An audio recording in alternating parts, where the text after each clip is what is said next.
kita sendiri nggak ngerti. Berarti itu disunahkan. So ini ada pertanyaan lagi, ya.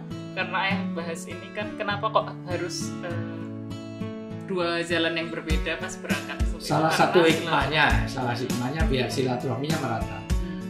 Nah, jadi tapi ya tidak usah mau sholat Idnya di Jogja terus lewatnya Solo, Klaten, Solo, Semarang, terus pulangnya nanti lewat di Purwokerto, ya tidak usah sampai seperti itu. Artinya ya wajar kalau ini satu titik ke titik sini, itu nanti berangkatnya boleh lurus tapi pulangnya ke sini, atau berangkatnya dari sini pulangnya ke sini, silakan.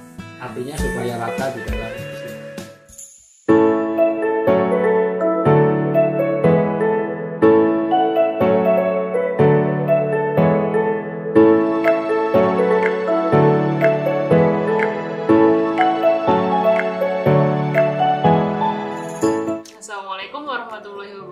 Waalaikumsalam warahmatullahi wabarakatuh. Alhamdulillah kita kembali lagi di Femcast, Family Podcast. Aku tanyain ya. Aku jawab ya, nak. Oke, kita akan kembali ngobrol-ngobrol dan menjawab pertanyaan dari teman-teman yang udah dikirim lewat DM di Instagramnya Ayah di @ustadzwijayanto.official. Oke, karena ini menjelang Lebaran, suasananya udah mau Idul Fitri nih. Iya. Ini kita udah kembaran baju, karena kita tradisi keluarga kita kalau Lebaran supaya kembaran baju. Iya, tapi yang penting bukan baju barunya, tetapi baju baru alhamdulillah, baju lama alhamdulillah masih bisa dipakai untuk hari Lebaran. Tetapi memang di dalam makalah Arab dikatakan laisal id man labisal jadid walakin al-id man ta'atau zazid. Bukanlah orang itu yang berlebaran sesungguhnya adalah yang berpakaian baru, tapi orang yang ibadahnya semakin meningkat, ketaatannya semakin baik. Artinya lebaran bukan ditandai dengan baju baru. Ya. Jadi walaupun memang disunahkan untuk pakai baju yang bagus. Sebagaimana pada umumnya tidak hanya di sholat Id, artinya di sholat Jumat pun khudu zinatakum inda kulli masjidin, pakai pakaian yang bagus. Aneh dong kalau kita ke resepsi aja pakai pakaian begitu rupa, mau bertemu orang, apalagi ini mau bertemu sesuatu yang bertemu banyak orang dan merayakan.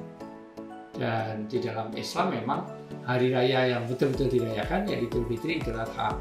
Itu adalah memang hari rayanya orang Islam. Dan juga hari raya mingguan yaitu hari Jumat, itu Sayyidul Ayam, yaitu hari rayanya hari yang paling paling ibunya, yaitu pusatnya hari atau puncaknya hari rayanya hari Jumat.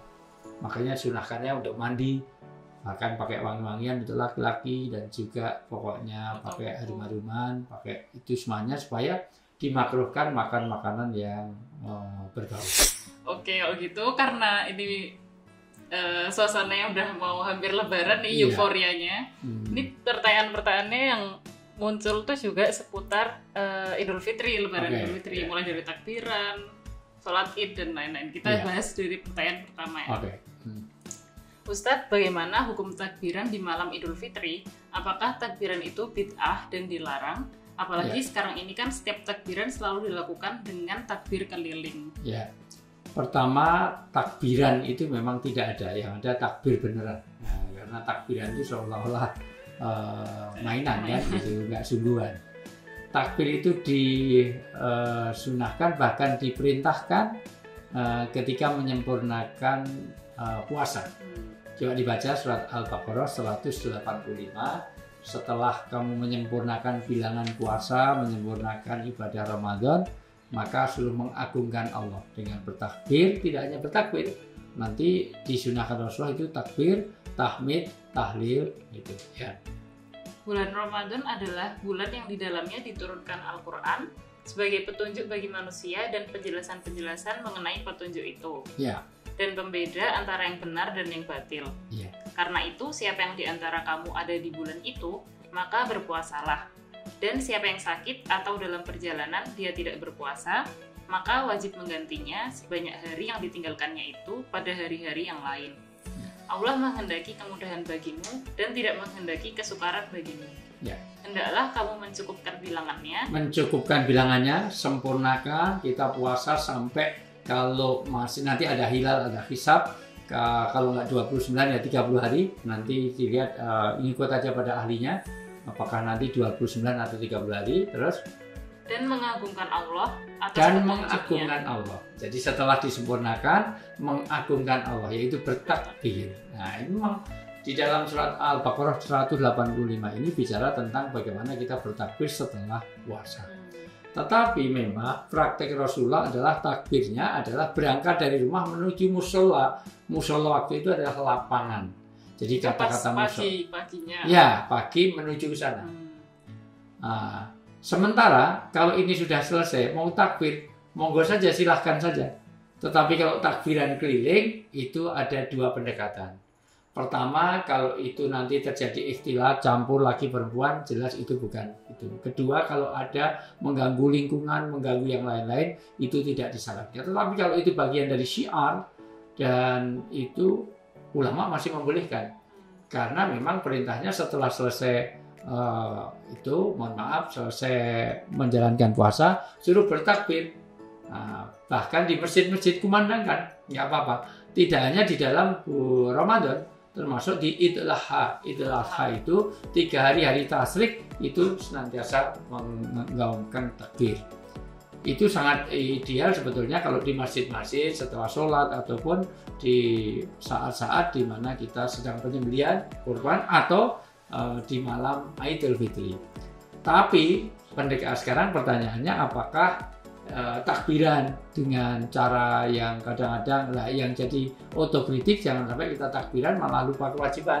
Misalnya kewajiban untuk menjaga lingkungan, jangan sampai ngotori, jangan sampai ganggu, jangan sampai kadang-kadang persiapan takbiran mulai dari sebelum maghrib sampai isya malah nggak sholat. Nah, ini kan jadi jadi masalah.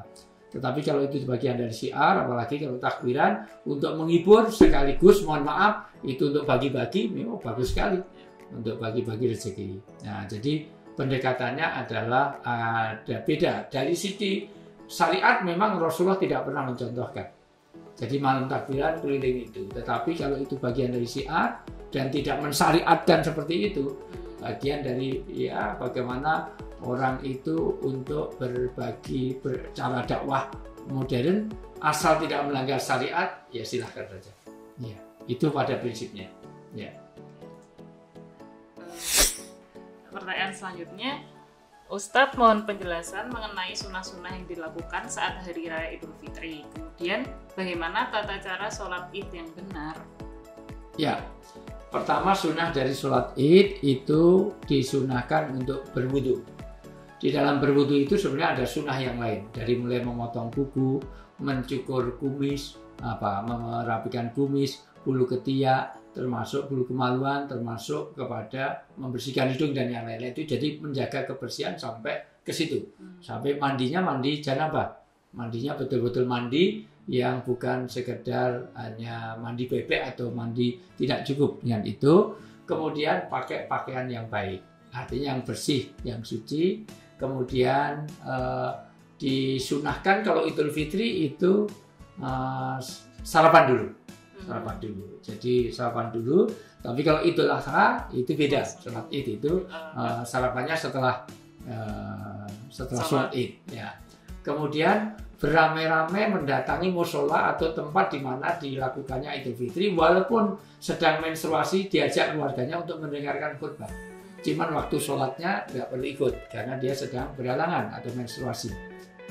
Setelah itu tentu pembagian zakat fitrah kalau itu Idul Fitri.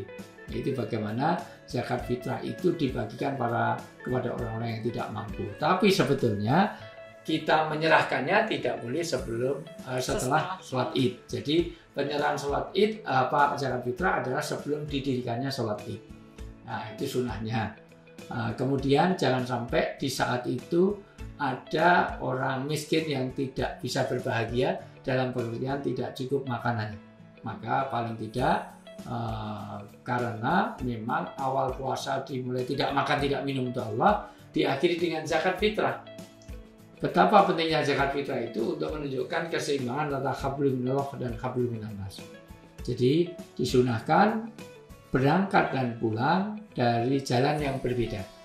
Jadi kalau berangkat itu jalan lewat kiri, yang pulangnya lewat kiri lagi, kan jadi kanan ya, kan gitu. Jadi karena biar silaturahminya, kan kalau ini dilewati banyak orang bersilaturahim.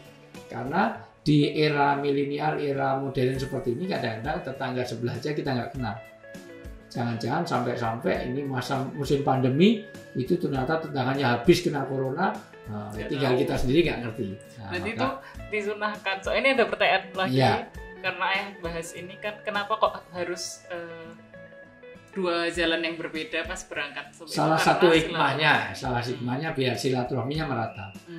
Nah, jadi tapi ya tidak usah mau sholat ini di Jogja terus lewatnya Solo, Klaten, Solo, Semarang, terus pulangnya nanti lewat di Purwokerto, ya tidak usah sampai seperti itu. Artinya ya wajar kalau ini satu titik ke titik sini itu nanti berangkatnya boleh lurus tapi pulangnya ke sini, atau berangkatnya dari sini pulangnya ke sini, silakan.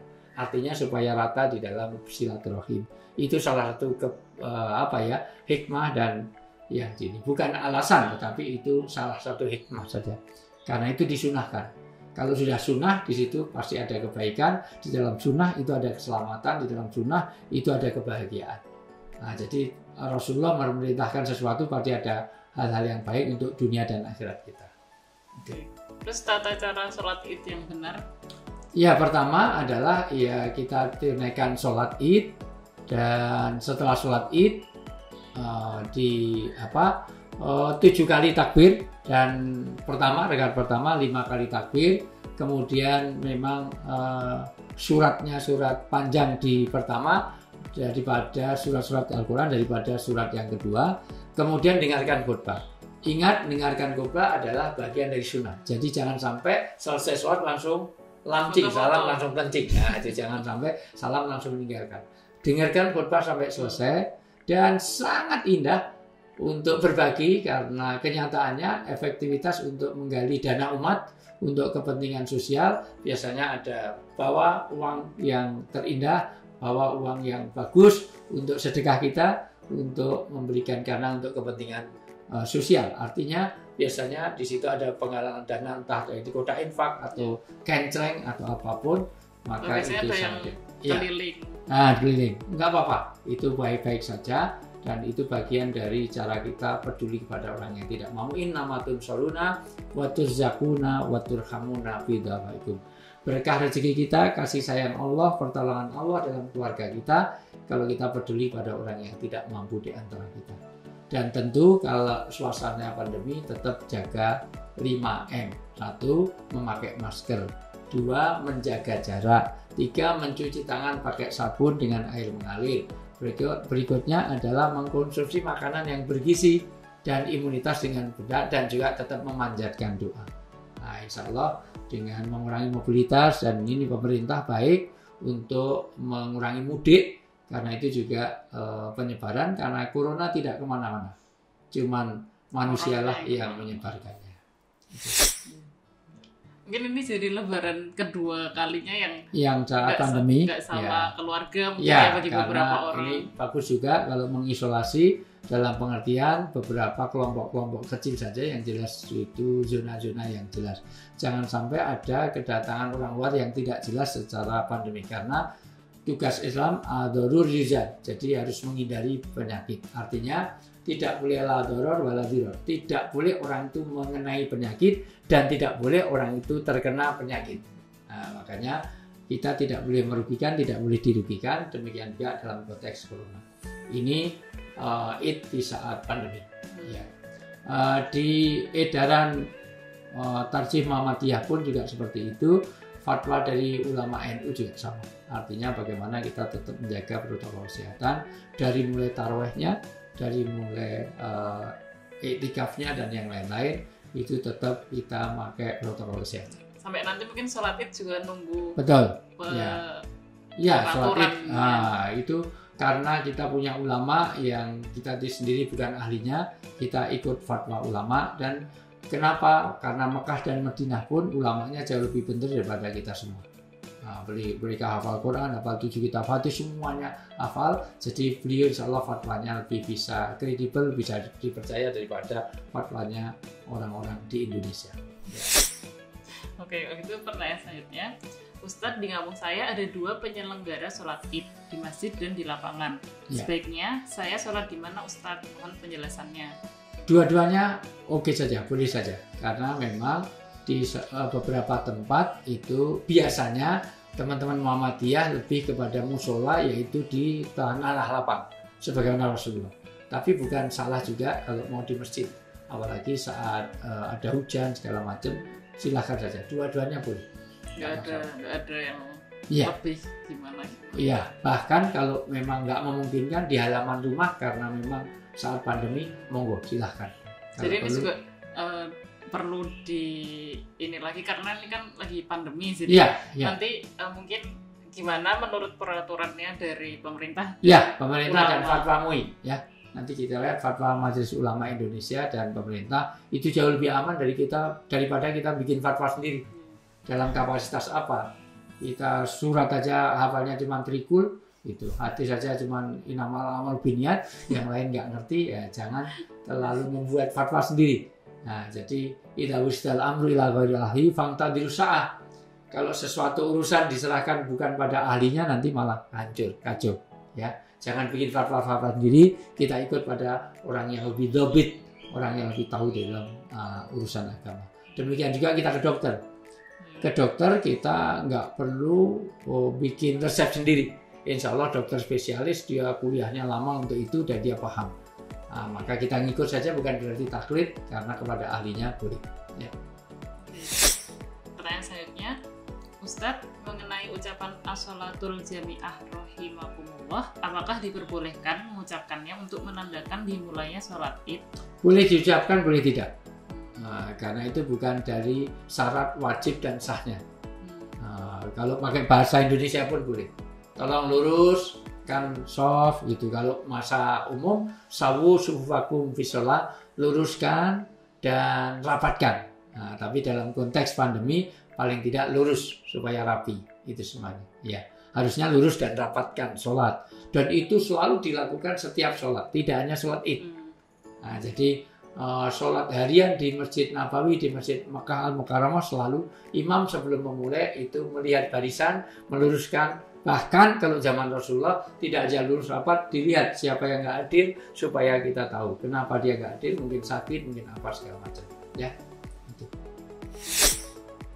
Oke, kalau gitu pertanyaan selanjutnya, apakah hukum mengucapkan selamat hari raya Idul Fitri, Ustadz? Mengapa saat momen Idul Fitri kita dianjurkan untuk saling memaafkan, padahal memaafkan itu kan bisa dilakukan kapan saja, tidak terbatas pada saat Idul Fitri? Sebetulnya memaafkan itu tidak harus menunggu sholat id atau menunggu Idul Fitri. Bahkan kalau pengen, tolong dibaca, orang yang memaafkan itu suruh segera saling minta maaf, karena kematian itu tidak nunggu Idul Fitri, supaya kita sudah dapat maaf itu. Ali Imran 133, 134, 135 itu bicara tentang bagaimana memaafkan, dan itu sering ayat dipakai untuk syawalan. Jadi tidak ada kaitannya dengan Idul. Tapi Idul Fitri minta maaf boleh, boleh minta maaf itu anytime. Tapi nggak usah nunggu Idul Fitri. Itu bahasanya wasari'u, segeralah kamu minta ampunan. Ampunan dari Allah dan surga. Dan Allah mengampuni kalau ada ridho sama kita. Masa mencari ridho nunggu sholat Idul Fitri? Kan nggak perlu itu, ya. Dan bersegeralah kamu mencari ampunan dari Tuhanmu dan mendapatkan surga yang luasnya seluas langit dan bumi yang disediakan bagi orang-orang yang bertakwa. Bahasa wasari'u itu artinya nggak usah nunggu sampai Idul Fitri, segera. Ya, segera kita punya salah, segera memperbaikinya dengan minta maaf, dan Allah akan membuat ridho, memaafkan kalau kita ridho sesama kita. Ridho Allah fi ridho ibadi, ridhonya Allah pada ridho sesama kita. Nah, bahkan nanti ayatnya tidak hanya dalam minta, diteruskan ya, yaitu orang yang berinfak baik di waktu lapang maupun sempit. Infak itu segera karena kematian datang tiba-tiba. Terus, dan orang yang menahan amarah mereka. Jadi nahan amarah itu nggak usah nunggu puasa, nggak usah itu. Nah, terus, dan memaafkan kesalahan orang lain. Memaafkan, saling memaafkan, nggak usah nunggu Idul Fitri. Ya, gitu. Jadi ayat ini bicara tentang anytime kita salah ya minta maaf, memperbaiki diri untuk tidak mengulangi. Fitri kosong-kosong ya. Wah, itu kosong-kosong belum tentu karena tergantung siapa melawan. Kalau MU biasanya lebih banyak lagi ya, apalagi kalau antara Barcelona sama Madrid ya. Oke. Jadi bahasa kosong-kosong, bahasa nanal itu tradisi Indonesia banget. Itu bye-bye itu masih lumayan. Kalau dulu ketemu, sekarang cuman pakai WA stiker. Ya ketik aja, itu aja saya sering bikin, itu kembali ke saya. Yang buat saya kok dikembalikan ke saya, nama saya belum dihapus, sejernih embun seputih wapas soalah nyebar godong koro gapuro ngapuro segala macam. Sebenarnya itu bukan tradisi Islam, walaupun itu baik-baik saja, tetapi tidak harus disyariatkan, apalagi nunggu setiap Lebaran. Dan itu menjadi latah tidak hanya di Lebaran, di Sya'ban begitu, di Rajab begitu, ada mau nanti tahun baru Hijriah juga begitu. Padahal itu sebetulnya bukan satu yang disyariatkan di dalam Islam. Jadi silahkan minta maaf anytime, kapanpun gitu ya. Jadi tidak ada urusannya dengan itu, dan kadang-kadang justru seharusnya itu bukan sekedar pakai WA. Itu pandemi nggak bisa pulang, maafin ya Pak, terus bapaknya jawab oke, itu aja, masya Allah, nggak cukup. Jabat tangan itu menggugurkan dosa di antara keduanya. Jadi ada seorang yang saling berjabat tangan, mengucapkan salam, gugur keduanya. Jadi kalau kita berjabat tangan, maka sesungguhnya dosa-dosa gugur dari celah-celah keduanya. Nah itu apalagi suami istri, karena sering kita lihat suami istri kalau di mall gandengan kenceng bukan karena mesra, karena kalau nggak digandeng istrinya ngambilin apa-apa dimasukkan troli semuanya, makanya gandeng kenceng itu semua. Nah, itu beda lagi. Nah, jadi sisi yang lebih penting adalah bagaimana memaafkan anytime, kapanpun, segera, ya. Itu karena nanti ingat, apalagi pada orang tua, nanti yang menjadi penghalang kebaikan itu bisa tercatat di langit kalau ada seorang anak durhaka orang tua, maka segera minta ridhonya. Minta maaf, nggak usah nunggu sampai Lebaran. Yang kedua, kalau ada suami istri yang saling membenci, atau yang ketiga, orang yang Islam, orang sama mukmin saling berperang, saling bermusuhan, sakotot min ainillah. Allah akan tidak melihat semua kebaikan kita. Nah, maka perbaikan hubungan ini anytime. Kan isyaratnya sejak dari mulai kita sholat Allahu Akbar mengagungkan Allah, di akhir assalamualaikum adalah untuk keselamatan semuanya. Puasa juga gitu, hablum minallah, puasa semata-mata untuk Allah, di akhir zakat fitrah untuk hubungan baik dengan sesama. Al-Quran juga gitu, awalnya dengan basmalah mengagungkan nama Allah, di akhir surat An-Nas artinya manusia. Pertanyaan terakhir. Ya. Ustadz, bagaimana hukum meninggalkan sholat id bagi orang yang safar? Ya, sholat id sepanjang riwayat adalah sunnah muakkadah, yaitu sunnah yang dikuatkan. Karena dia bukan sebuah kewajiban, maka ya tidak berdosa. Cuman kata Roma Irama terlalu, ya terlalu, ya. Artinya apa? Seharusnya memang diusahakan kita bisa sholat id, setahun sekali kita tidak meluangkannya. Di mana kalau kita ada yang safar, cari yang bisa diakses. Kecuali kalau ada halangan khusus karena kita orang asing, kita sedang bepergian atau diatur bepergiannya setelah sholat id. Nah, setelah itu atau sebelum sholat id. Nah, sehingga waktu sholat id itu sudah bisa pastikan kita bisa sholat id. Karena itu mendatangi sholat id itu orang sedang menstruasi aja suruh datang. Karena ada nasihat di situ, ada tausiah di situ, ada silaturahmi di situ, ada sedekah di situ. Luar biasa. Jadi di situ ada sarana di mana umat Islam punya sosialisasi, ada silaturahmi selain ibadah sendiri. Ya, itu. Berarti momen-momen Lebaran ini kan memang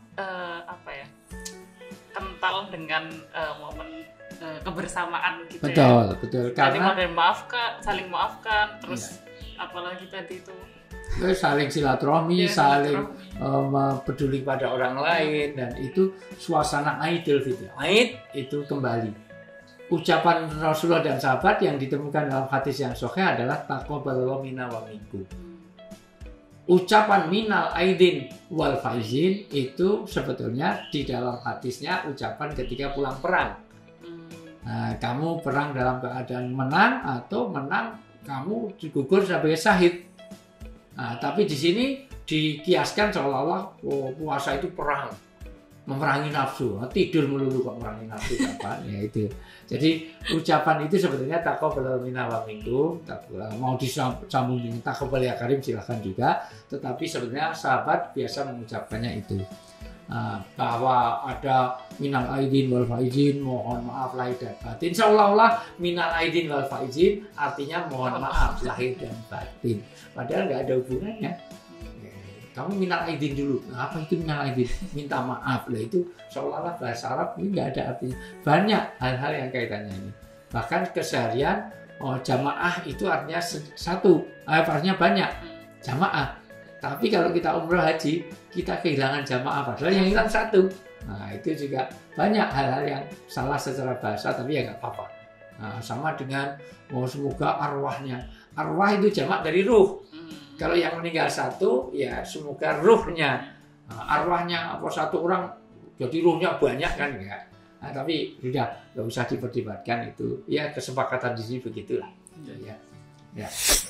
Dan ini jadi catatan penting bahwa bulan Ramadan itu diakhiri dengan Idul Fitri dan 1 Syawal itu disebut dengan Idul Fitri itu di 1 Syawal.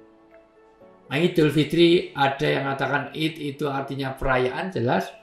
Fitrah adalah iftar. Nah, bisa di fitrah bisa iftar. Kalau iftar berarti hari raya makan sedunia.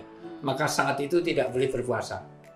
Tetapi juga ada yang mengaitkan dengan fitrah, mengembalikan kepada fitrah. Kalau fitrah artinya kembali pada kebaikan, kesucian, keindahan dan kebenaran. Empat-empatnya dilakukan. Tetapi jauh lebih penting pemaknaan pada 1 Idul Fitri 1 Syawal disebut dengan Syawal karena peningkatan. Maka yang paling penting memaknai Idul Fitri adalah membuat peningkatan. Hari ini harus lebih baik daripada hari kemarin. Hari kemarin itu lebih baik dari kemarinnya dulu. Kalau sama itu rugi. Nah, walaupun ini bukan hadis ya, sebetulnya bukan hadis, tapi sering dikatakan soal hadis. Tetapi itu semangat baik. Pokoknya ke depan harus lebih baik. Kalau biasa saja, sama saja itu rugi, kalau lebih jelek itu celaka. Latar kabunna, tompakan antopak, sungguh setiap kita harus meningkat step by step. Kata New Kid on the Block, pokoknya semuanya harus menjadi lebih baik dan lebih baik. Nah, dan sederhana kuncinya, ini sebagai closing, mulai hari ini bikin well plan. Wal tandur nafsu maqaddamat lihat, supaya di antara kita ini memperhatikan apa yang sudah kita siapkan untuk hari depan.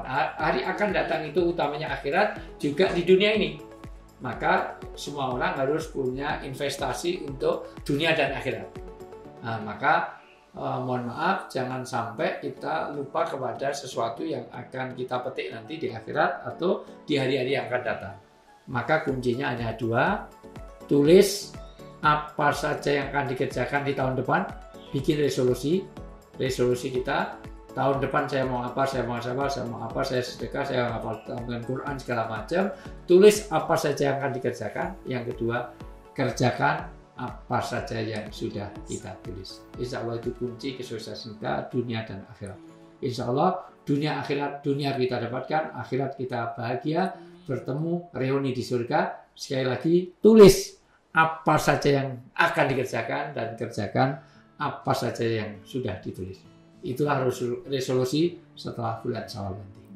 Jadi kita harus memaknai semangat Idul Fitri ini juga sebagai peningkatan diri kita sendiri. Bukan hanya tentang angpau, meskipun ya nggak apa-apa sih kalau. Ya nggak apa-apa, angpau itu juga ditingkatkan karena itu kepedulian. Tapi kalau sudah biasanya itu dari orang tua ke anak, why not? Sekarang anak kepada orang tua, itu bakti anak kepada orang tua. Iya. Kan bisa dapat dari bisnis online, dari jualan, itu semuanya bisa. Mudah-mudahan paham maksud saya. Ya. Oke, kalau gitu sekian. Ya, giliran gitu langsung di closing ya. Tapi memang bagus, pokoknya kita harus menjadi lebih baik dan lebih baik. Ya, itu. Kalau gitu terima kasih Ayah udah jawab pertanyaannya sampai akhir. Teman-teman juga terima kasih udah menyimak podcast episode kali ini. Kalau masih ada yang ingin ditanyakan seputar topik kali ini atau topik lain, bisa kirim pertanyaannya lewat kolom komentar di YouTube atau lewat DM di Instagram @ustadzwijayanto.official. Nanti kita akan pilih dan akan kita tayangkan di podcast atau juga kita jawab lewat postingan di Instagram. Begitu, sekian dulu episode kali ini. Sampai ketemu di episode selanjutnya. Wassalamualaikum warahmatullahi wabarakatuh. Waalaikumsalam.